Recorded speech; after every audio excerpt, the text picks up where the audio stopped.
മൂക്കിൻ്റെ പാലത്തിന് വളവുള്ള വ്യക്തികളിൽ സ്ഥിരമായിട്ട് ഇതേപോലെ അലർജിയുടേതായിട്ടുള്ള ലക്ഷണങ്ങൾ നമ്മൾ കാണാറുണ്ട്.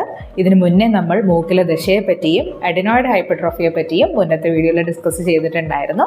ഇപ്പോൾ DNSനെ പറ്റി നോക്കാം.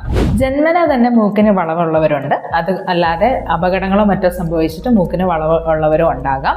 ഇങ്ങനെയുള്ള ആളുകളിൽ തുടരെ ഇൻഫെക്ഷൻസ് വരാനുള്ള സാധ്യതയുണ്ട്. അതുപോലെ തന്നെ കഫക്കെട്ട്, തുമ്മൽ, മൂക്കടപ്പ് ഇതൊക്കെ സ്ഥിരമായിട്ട് അവർ അനുഭവിക്കുന്ന ഒരു പ്രശ്നമാണ്.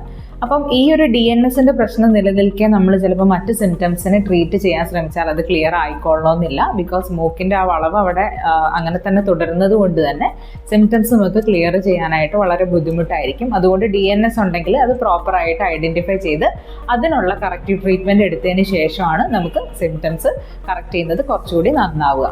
നമ്മളൊരു ഡോക്ടറെ സമീപിച്ച് കഴിഞ്ഞാൽ ഒരു ഫിസിക്കൽ എക്സാമിനേഷനിലൂടെ അല്ലെങ്കിൽ ഒരു നെയ്സൽ സ്പെക്കുലം വെച്ചിട്ട് നോക്കുകയോ അല്ലെങ്കിൽ ഒരു നെയ്സൽ എൻഡോസ്കോപ്പിയോ അല്ലെങ്കിൽ ഒരു CT സ്കാനൊക്കെ എടുത്തു കഴിഞ്ഞാൽ നമുക്ക് കൃത്യമായിട്ട് എത്രത്തോളം വളവുണ്ട്, എന്തൊക്കെ ബുദ്ധിമുട്ടുകളാണ് ഉള്ളതെന്ന് വ്യക്തമായിട്ട് നമുക്ക് ഐഡൻറ്റിഫൈ ചെയ്യാനായിട്ട് സാധിക്കും.